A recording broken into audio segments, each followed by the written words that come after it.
لوگ اس میں internal democracy کے ذریعے اپنے فیصلے خود کریں، اپنے لیڈرز خود منتخب کریں مخصوص مدت کے لیے، اور پھر نئی لیڈرشپ منتخب ہو جائے جیسے ساری دنیا میں ہوتا ہے. بس ایسا پاکستان کے لوگ اللہ کرے کریں. اچھا، آپ نے نیگیٹیوٹی کی بات کی سوشل میڈیا پہ، تو کچھ الزام لگتا ہے کہ جو پرو تحریک انصاف کے سوشل میڈیا ایکٹیوسٹ ہیں، خاص طور پہ جو باہر بیٹھے ہیں، جی امریکہ اور برطانیہ، جن کے ساتھ آپ کی بھی اکثر کوئی نہ ہوتی کوئی ہوتی رہتی ہے، جی.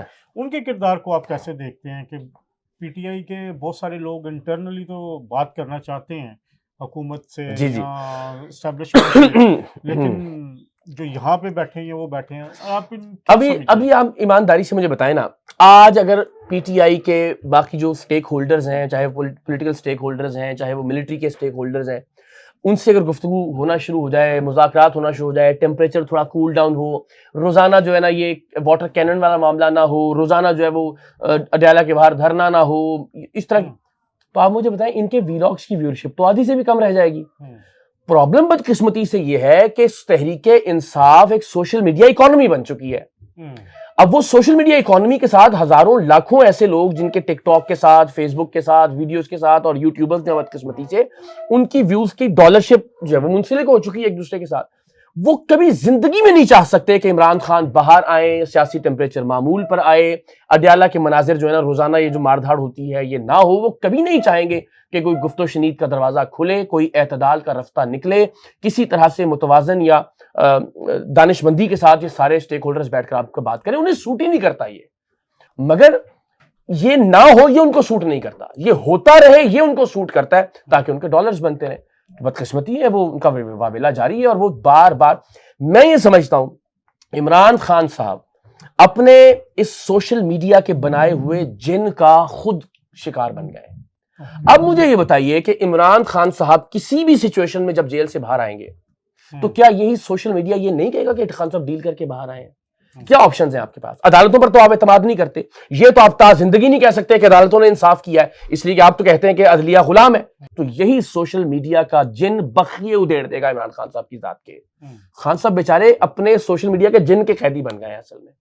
یہاں پہ عمران ریاض صاحب ہیں، ان کے ساتھ آپ کا پچھلے دنوں سے وہ سبتان نے ایک انٹرویو کیا تھا، جی. اس کے بعد سے تو عمران ریاض صاحب سے کیا آپ کی کوئی ذاتی ہے؟ نہیں ہرگز نہیں. ذاتی تو دیکھیں، ذاتی تو سیاسی معاملات میں، فکری معاملات میں کسی کے ساتھ بھی آپ کا ذاتی مخاصمت تو نہیں ہوتی، نہ ذاتی نفرت ہوتی ہے.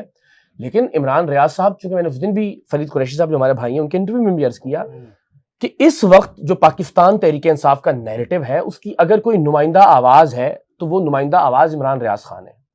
تو میرا یہ خیال ہے کہ ان کے ساتھ بیٹھ کر بہت ساری باتوں پر گفتگو کرنے کی ضرورت ہے، بہت سارے سوالات پر ان کی ذاتی حیثیت میں بھی، ذاتی حیثیت سے مراد جو ان کا پروفیشنل کام ہے اس کے حوالے سے بھی، اور ان کی فکری جو پوزیشن ہے اس کے حوالے سے بھی بات کرنے کی ضرورت ہے. مجھے لگتا ہے ہر پلیٹ فارم پر گفتگو شروع ہونی چاہیے، ڈیبیٹ کا آغاز ہونا چاہیے، بات چیت کرنی چاہیے. میرے ذہن میں جو سوالات ہیں میں سمجھتا ہوں کہ وہ سامنے ہو تو وہ سوالات ضرور کیے جانے چاہیے. ان کے نزدیک اگر میری ذات سے متعلق کوئی سوالات ہیں میں ان کا جواب دینے کے لیے حاضر ہوں. میں نے یہ بار بار یقین دلایا کہ میں بہت ادب سے، بہت احترام سے، آپ میں سے کوئی بھی ماڈریٹ کرنا چاہے اس نشست کو میں حاضر ہوں، اور بڑے بھائی کے طور پر ان کو میں بہت ادب کے ساتھ کچھ چیزیں ان سے پوچھنا چاہتا ہوں، تحریک انصاف کے پرسپیکٹیو سے بھی، ان کے کام کے پرسپیکٹیو سے بھی، اور میں اپنا نقطہ نظر بھی ان کے سامنے رکھنا چاہتا ہوں. اور میں چاہتا ہوں کہ وہ اس پر کامنٹ کریں کہ پاکستان کو اس وقت ایک نئی سیاسی جماعت کی ضرورت ہے. ہم کس طرح سے ایک شخصیت یا ایک خاندان کی غلامی کو جمہوریت کہہ سکتے ہیں؟ ہم کس طرح سے ایک خاندان یا ایک شخص جو ہے وہ 30-40 سال سے قابض رہے، ہم یہ کہہ سکتے ہیں کہ ایک پولیٹیکل پارٹی ہے؟ ایک شخص یا ایک خاندان کی سیاست سے نکلنا ہوگا.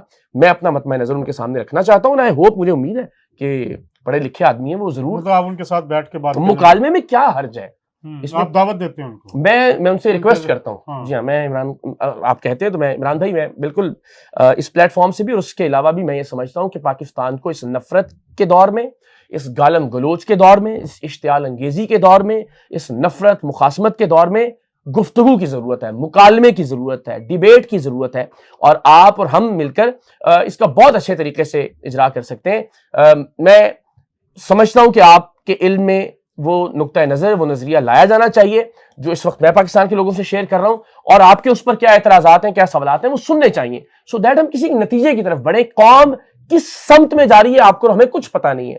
ہم کہتے ہیں جی صرف عمران خان، لیکن ہم یہ کیوں نہیں سوچتے کہ آفٹر عمران خان ہمارے پاس کیا میکنزم ہے؟ دیکھیے عمران ریاض صاحب، آپ بھی، میں بھی، عمران خان صاحب بھی، ہم سب فانی لوگ ہیں، ہم سب نے اس دنیا سے جانا ہے، انشاءاللہ اس قوم نے رہنا ہے، اس ملک نے رہنا ہے، اسے کون گورن کرے گا، اسے کس طرح سے لیڈ کیا جائے گا، اس کا ایک لاہے عمل اگلے 5 10 15 20 برس کا آج سے ہمیں اس کی تیاری کرنی ہے۔ فیلڈ مارشل سید عاصم منیر کو کیسے دیکھتے ہیں؟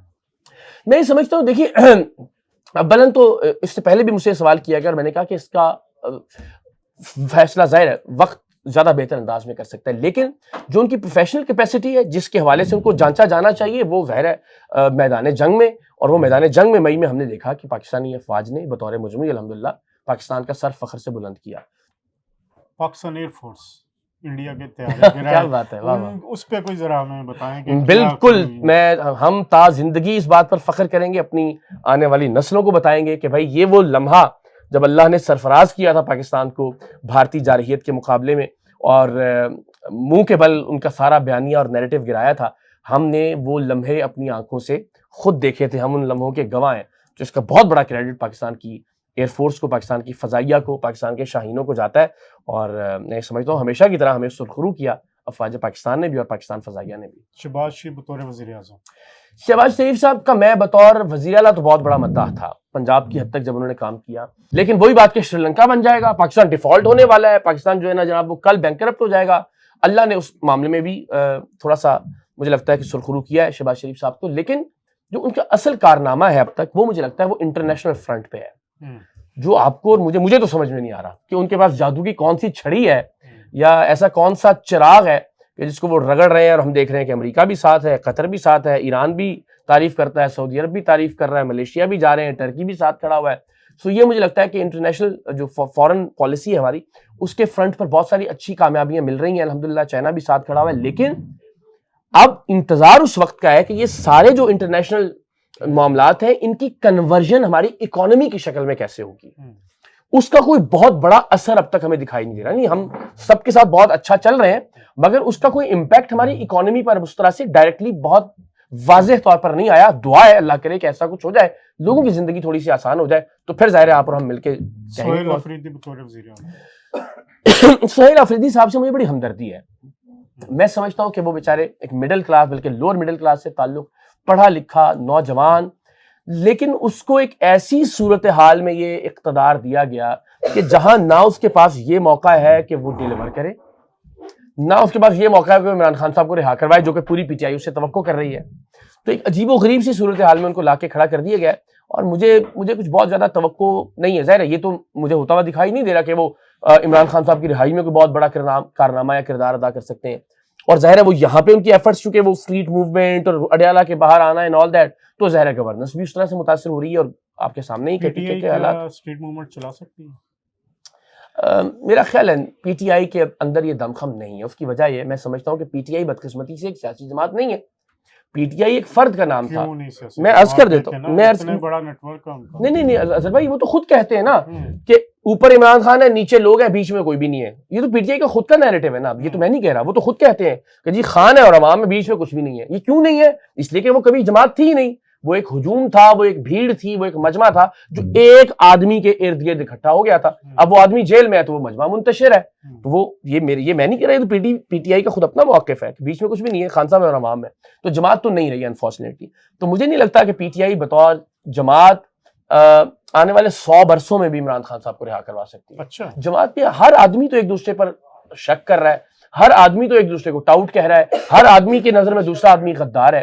تو مجھے یہ لگتا ہے کہ بدقسمتی سے پی ٹی آئی شاید یہ کارنامہ سر انجام نہیں دے سکتی، اور سہیل آفریدی صاحب بھی اس لیے کہ ظاہر اس کے لیے ایک پورا اسٹرکچر، ایک پورا نظام، ایک پورا منظم ڈھانچہ درکار ہے، وہ انفارچونیٹلی نہیں۔ 2026 میں آپ باہر آتے نہیں دیکھ رہے خان صاحب کو؟ نہیں، مجھے بڑی مایوسی سے، حالانکہ میری خواہش ہے جس پولیٹیکل موومنٹ کی ہم بات کر رہے ہیں، جس سیاسی تحریک کی ہم بات کر رہے ہیں، آپ یقین رکھیے کہ اگر پاکستان کی قوم، پاکستان کے عوام اپنی ملکیت میں ایک سیاسی پلیٹ فارم، ایک جمہوری پلیٹ فارم، ایک عوامی پلیٹ فارم کریٹ کرنے میں کامیاب ہو جاتے ہیں، تو وہ ایک اصول کی بنیاد پر عمران خان صاحب کو رہا کروا سکتا ہے۔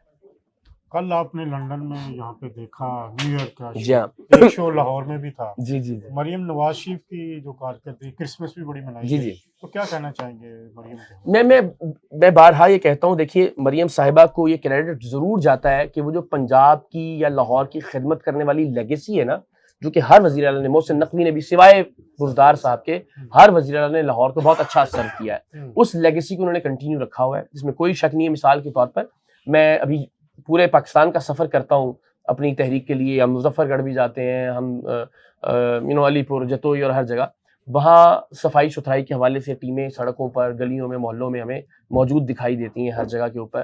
کچھ چیزیں تھوڑی سی کاسمیٹکس بھی ہیں, مثلا وہ بورڈ وغیرہ انہوں نے آج کل تبدیل کروائے ہیں, وہ پینافلیکس کے لگوا دیے ہیں. وہ مجھے لگتا ہے کہ اس طرح کی کاسمیٹکس یا عارضی چیزیں نہیں کی جانی چاہیے, لیکن بطور مجموعی ایفرٹ ہمیں دکھائی دے رہی ہے. اور میرا یہ خیال ہے کہ جو اچھا کام کرے اس کو اپریشیٹ کیا جانا چاہیے. اچھا, آخری تھوڑا سا آپ کا فیملی کے حوالے سے. جی ہاں, اب لنڈن آئے ہوئے پوری فیملی کے ساتھ. جی ہاں, کون کون آیا ہوا ہے؟ کیونکہ بہت سارے آپ کی بہت ڈسکس ہو رہا ہے. ہاں یہ بات ٹھیک ہے. میری 2 بیگمات ہیں جی ساتھ, اور پہلاج ہیں, صاحبزادے جو ہیں, قرۃ العین اور عروسہ, اور پہلاج اور میں. اچھا اقرار صاحب, آپ کو بہت سارے نوجوان آئیڈیلائز بھی کرتے ہیں کہ تین شادیوں اور تینوں ساتھ. الحمدللہ. تو اس کی ذرا تھوڑی سی ہمیں بتائیے ترکیب کیا ہے. اچھا میں یہ عرض کروں, یہ کوئی مرد کی بہادری نہیں ہوتی کہ وہ کہے جی میں جناب تو انہیں نال رکھیا نے, ہمارے یہ بڑا وہ ہوتا ہے نا کہ جی میں بڑا جناب وہ. تو مجھے یہ لگتا ہے کہ یہ ایک تو یہ کہ ظاہر ہے اللہ نے جن بھی حالات اور جن سچویشن میں بھی وہ فیصلے کروائے وہ الحمدللہ درست ثابت ہوئے. اور پھر سب سے اہم بات یہ کہ ان تینوں کے ساتھ رہنے میں اور جو فیملی کی ہم آہنگی ہے نا, اس میں میرا 0% رول نہیں ہوگا. اچھا, میں یہ سمجھتا ہوں کہ یہ سارے کا سارا کریڈٹ ان تینوں خواتین کا, خاص طور پہ جو قرۃ العین ہے ان کا, کہ وہ گھر کے اندر ایک ہم آہنگی. آپ یقین کیجئے یہ سب دوست احباب ایسے ہیں جو فیملی فرینڈس کی طرح ہے کہ میری زندگی میں میری 3 شادیوں کی وجہ سے میری زندگی میں اور ان تینوں کی زندگی میں کوئی ایک پرابلم نہیں ہے کہ جس کو کہیں یہ ایشو یا یہ مسئلہ ہے ان شادیوں کی وجہ سے. اور اس کا سارے کا سارا کریڈٹ جو میں سمجھتا ہوں میری زندگی میں جو خواتین ہیں ان کا کریڈٹ ہے. آپ کیا دوسری شادی کے لیے پہلی بیوی صاحب نے اجازت لی؟ ہاں جی, ان کے علم میں تھا, بلکہ وہ فون پہ میرے ساتھ تھیں جب دوسرا نکاح. تیسری کی دفعہ؟ ہاں وہ بھی دونوں کے علم میں تھا پہلے جو خواتین تھیں. اچھا, اب اگر پاکستان میں دوسری شادی پہ بڑی مخالفت ہو جی جی, تو آپ اس کو کیا کہنا چاہیں گے, کیا اس حوالے سے ہونا چاہیے؟ اچھا یہ نا, میں خدا کو گواہ بنا کے اور میری پورے جتنے میرے فیملی فرینڈز ہیں, میرے جو دوست احباب ہیں, وہ اس بات کے گواہ ہیں کہ الحمدللہ میری زندگی میں خوشیاں ہی خوشیاں ہیں, آسانیاں ہی آسانیاں ہیں الحمدللہ میرے ان فیصلوں کی وجہ سے. اور جتنی کوئی آئیڈیل تصور کر سکتا ہے زندگی الحمدللہ وہ ہے. لیکن اس کے باوجود میں ایک جنرل ریکمنڈیشن کبھی نہیں کرتا کہ ہاں جی 3 شادیاں یا 2 شادیاں کی جانی چاہیے. لیکن مثال تو سامنے میں وہی عرض کر دیتا ہوں نا. دیکھیے ہر ایک شخص کی زندگی کے حالات الگ, اس کا مزاج الگ, اس کی فائنینشیل کنڈیشن الگ. جو زندگی میں خواتین آ رہی ہیں ان کا اپنا رویہ, ان کا اپنا مزاج. تو میں ایک جنیرک سٹیٹمنٹ دے دوں کہ جناب 3 شادیاں کی جانی چاہیے یا 2 شادیاں کی جانی چاہیے کہ ریکمینڈڈ, تو میرا خیال ہے یہ بڑی ناانصافی اور زیادتی ہوگی. ہر گھر کے اپنے مائنڈ سیٹ ہوتے ہیں, ہر گھر کے اپنے پرابلمز ہیں, ہر گھر کے اپنے ایشوز ہیں. تو میں سمجھتا ہوں کہ ہمارے معاشرے میں بدقسمتی سے دوسری یا تیسری شادی بہرحال آج بھی ایک ٹیبو تو ہے. تو اس طرح سے اس کو جنرلائز کر کے کبھی بھی نہیں کہا جا سکتا کہ کی جانی چاہیے. میری زندگی میں ہر طرح سے ہر کوئی جانتا ہے کہ اللہ کی بہت مہربانی اور بہت عطا ہے الحمدللہ. لیکن میں سمجھتا ہوں کیونکہ یہ کرنے سے نا ہماری بہت ساری بہنیں اور بیٹیاں نا انسیکیور بھی ہو جاتی ہیں. اگر میں یہ کہوں گا نا کہ جی بالکل کرنی چاہیے اور کی جانی چاہیے, تو وہ بیچاری جو آلریڈی اپنے شوہر کی ادھر ادھر کی جو ٹامک ٹوئیاں ان سے پریشان ہوتی ہیں, وہ اور گھبرا جاتی ہیں کہ لو جی ایک ٹیلی ویژن پر ایک آدمی بیٹھ کے کہہ رہا ہے کہ جی 2 شادیاں ہونی چاہیے. تو میں کبھی بھی ریکمینڈ نہیں کرتا, یہ کبھی بھی میں اس کو گلوریفائی نہیں کرتا. لیکن الحمدللہ میری زندگی میں اللہ کی ذات کا بہت احسان, بہت پروردگار کا کرم. لیکن بہرحال اس کی ایک ایموشنل کاسٹ ہے, اس کی ایک فائنینشیل کاسٹ ہے. بہت ایسا نہیں ہے کہ آپ بس آپ نے کر لیا تو بس اس کے بعد جو ہے نا ہوا, نہیں. تو وہ مکمل ایک ذمہ داری ہے. یہ ہرگز لوگ کہتے ہیں لو جی عیاشی, ہرگز. یہ تو جتنی ذمہ داری اور جتنا بھاری بھر یہ احساس ذمہ داری ہے, تو یہ ہر کوئی نہیں. سب سے زیادہ خرچہ کون سی بیگم؟ اچھا یہ بڑا مشکل ہے. اچھا اصل میں یہ ہم حساب نہیں کرتے کبھی بھی. یہ ہمیشہ سے تھا. جب قرۃ العین تھیں اور وہ زمانے میں خبریں بھی پڑھا کرتی تھیں تو ہمیں ہمارا ایک جوائنٹ اکاؤنٹ ٹائپ ہوتا تھا اور اس میں سے سب خرچ ہوا کرتے تھے. پھر انہوں نے چھوڑ دیا. خیر تو اب تو یہ کبھی ہماری زندگی میں یہ نہیں ہوتا کہ اس نے اتنا اور اس نے اتنا اور اس نے اتنا. تو یہ ذرا بائنڈنگ فورس کون سی بیگم ہے؟ قرۃ العین سب سے بڑی ہیں. وہ اس کا بڑا ظرف ہے اور سب سے بڑی محبت اور چھوٹی بہنوں کی طرح. اور اس طرح سے میں سمجھتا ہوں کہ اس کا میری زندگی میں بہرحال سب سے بڑا احسان ہے. میری زندگی کی میری والدہ کے بعد سب سے قیمتی, سب سے اہم خاتون جو ہے وہ قرۃ العین. تو لنڈن میں 2 بیگمات آ گئی, تیسری کیوں نہیں؟ تیسری ان کی وہ ان کی بلکہ وہ چل بھی رہی ہوں گی انسٹاگرام پہ, ان کی تصویریں وغیرہ. ان کی بہت ہی قریبی کزن ہے, ان کی چھوٹی بہنوں کی طرح. ان کی شادی چل رہی تھی تو انہیں پھر وہاں رکنا پڑا اس کے لیے. اچھا لنڈن یہاں آئے ہیں آپ تو اوورسیز پاکستانی سے آپ ملے ہیں, پاک بھارت جنگ کے بعد ان کا مورال کیسا دیکھا ہے, کیونکہ آپ تو فریکوینٹ ٹریولر ہیں, پہلے بہت ساری کوئی ہمیں فرق نظر آیا؟ ہمیں اکثر یہ ہوتا تھا کہ وہ جناب انڈینز کے سامنے بڑا مسئلہ ہو رہا ہے اور ساتھ رہتے ہیں, ساتھ کھاتے ہیں, بلکہ کل بھی ہمیں ایلفرٹ میں بہت سارے انڈینز ملے. ہمیں بڑی خوشی ہوئی کہ وہ بہت عاجزی سے آ کے ملے, بڑے پیار سے ملے, اور کوئی حیدرآباد سے تھا, کوئی دلی سے تھا, انہوں نے کہا جی ہمارے ساتھ ہمارے پاکستانی رہتے ہیں, اور 2-3 نے اس کا ذکر بھی کیا کہ, تو مجھے بڑا خوشی ہوئی کہ اب جو ہے یہاں اوورسیز میں ہم بڑا فخر سے اور سر بلند کر کے پاکستانی چلتے ہیں الحمدللہ. اس میں ایک بہت بڑا کردار مئی کی ہماری جنگ کا ہے الحمدللہ. بہت شکریہ آپ کا شکریہ سر بھائی, thank you so much, thank you so much.